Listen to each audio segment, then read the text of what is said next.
మనమందరము దేవుని న్యాయపీఠం ఎదుట నిలుతుము. రోమా 14:10. మన ఆలోచన బట్టి, ఆకాంక్షను బట్టి, క్రియను బట్టి సృష్టికర్త అయిన దేవునికి లెక్క అప్పజెప్పవలసిన వారమై ఉన్నాము. క్రియ ద్వారా, తలంపు ద్వారా, మనసు ద్వారా, వినికిడి ద్వారా, ప్రాణాత్మ దేహం ద్వారా జరిగించిన ప్రతి పనిని బట్టి దేవునికి లెక్క అప్పజెప్పాలి. దేవుడు అంతర్యేంద్రియములను ఎరిగినవాడు, ఆయనకు మరుగయున్నది ఏదీ లేదు. అనవసరంగా మనసు ద్వారా, వ్యర్థమైన ఆలోచన ద్వారా పాపాన్ని కొని తెచ్చుకుంటాం, మన ఖాతాలో జమ చేసుకుంటూ ఉంటాం. దేవుని దృష్టిలో, సమాజం దృష్టిలో పాపము చేయకూడదు. పాపము చేసినచో దేవుని క్షమించమని వేడుకోవాలి. మరల పాపము చేయకూడదు. దేవుడు క్షమిస్తాడు, మర్చిపోతాడు. పరిశుద్ధముగా, పవిత్రముగా, ఆయన దృష్టిలో నిందారహితంగా ఉండాలి. లేనిచో దేవుడు తీర్పు తీర్చువాడు, న్యాయాధిపతి, దహించు అగ్ని అయి ఉన్నాడు.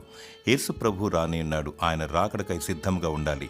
నిందారహితముగా జీవించు, ప్రార్థించు, దేవుని స్తుతించు. దేవుడు నీ పక్షాన ఉండి నిన్ను నీతిమంతునిగా తీర్చునుగాక. ఆమేన్.